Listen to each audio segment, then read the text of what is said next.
Praise the lord. యేసు రక్తమే జయము. మన రక్షకుడు మన విమోచకుడైన యేసుక్రీస్తు పరిశుద్ధ నామములో అందరికీ వందనాలు. చిన్న ప్రార్థన ద్వారా రాత్రికాల వాక్యదానం చేసుకుందాము.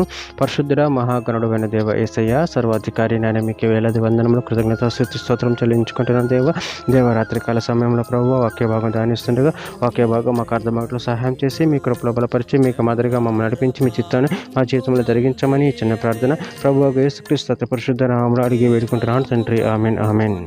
యెషయా గ్రంథం 33వ అధ్యాయం 22వ వచనం. యెహోవా మనకు న్యాయాధిపతి, యెహోవా మన శాసనకర్త, యెహోవా మన రాజు, ఆయన మనల్ని రక్షించును. ఆమెన్. దేవుడి వాక్య భాగం దీవించును గాక. ప్రభునందు ప్రియులారా, ఇక్కడ వాక్య భాగంలో గమనించినట్లయితే యెహోవా మనకు న్యాయాధిపతి, యెహోవా మన శాసనకర్త, యెహోవా మన రాజు, ఆయన మనల్ని రక్షించును. అదేవిధంగా వాక్య భాగంలో గమనించినట్లయితే కీర్తన గ్రంథం 50వ అధ్యాయం 6వ వచనం. దేవుడు తానే న్యాయకర్తయే ఉన్నాడు, ఆకాశము ఆయన నీతిని తెలియజేయుచున్నది. కీర్తన గ్రంథం 75వ అధ్యాయం 7వ వచనం. దేవుడు తీర్పు తీర్చువాడు, ఆయన ఒక్కని తగ్గించును ఒక్కని హెచ్చించును. కీర్తన గ్రంథం 98వ అధ్యాయం 9వ వచనం. భూమికి తీర్పు తీర్చుటకే నీతిని బట్టి, లోకములకు తీర్పు తీర్చుటకే న్యాయమును బట్టి, జనములకు తీర్పు తీర్చుటకే యెహోవా ఏం చేసి ఉన్నాడు.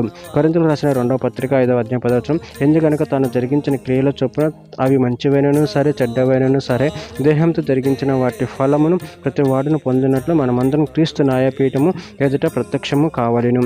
అపోస్తల కార్యముల గ్రంథం 5వ అధ్యాయం 11వ వచనం. ఇశ్రాయేలునకు మారు మనసును పాపక్షమాపణ దయచేయుటకే దేవుడు ఆయన అధిపతి గాను రక్షకుని గాను తన దక్షిణ హస్త బలము చేత హెచ్చించి ఉన్నాడు.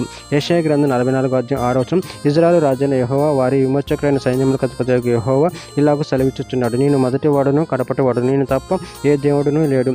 యెషయా గ్రంథం 52వ అధ్యాయం 7వ వచనం. సువార్త ప్రకటించుచు సమాధానం చాటించుచు సువర్తమానం ప్రకటించుచు రక్షణ సమాచారం ప్రచురించు వారి పాదములు నీ దేవుడు ఏలుచున్నాడని సీయోనుతో చెప్పుచున్న వాని పాదములు పర్వతముల మీద ఎంతో సుందరములై ఉన్నవి.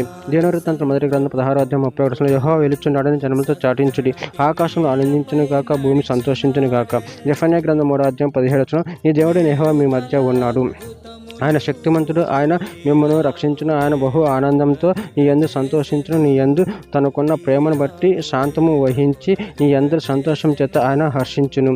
చివరిగా ఒక మాట, కీర్తన గ్రంథం 74వ అధ్యాయం 12వ వచనం. పురాతన కాలం మొదలుకొని దేవుడు నా రాజై ఉన్నాడు, దేశంలో మహారక్షణ కలుగజేయువాడు ఆయనే. ఆమె. దేవుని వాక్య భాగం దీవించిన కాక చిన్న ప్రార్థన చేసుకుందాము. పరిశుద్ధుడ మహాగణుడైన దేవ యేసయ్య, మీరు ఇచ్చిన వాక్య దాన్ని బట్టి కృతజ్ఞతలు చెల్లించుకుంటూ మీరు మాకు మహారాజు ఉన్నారు ప్రభావ, దాన్ని బట్టి కృతజ్ఞతలు చెల్లించుకుంటూ నీ ప్రేమ కృపలు కాచి కాపాడమని చిన్న ప్రార్థన చేసిన వేడుకుంటున్నాను తండ్రి. Amen amen.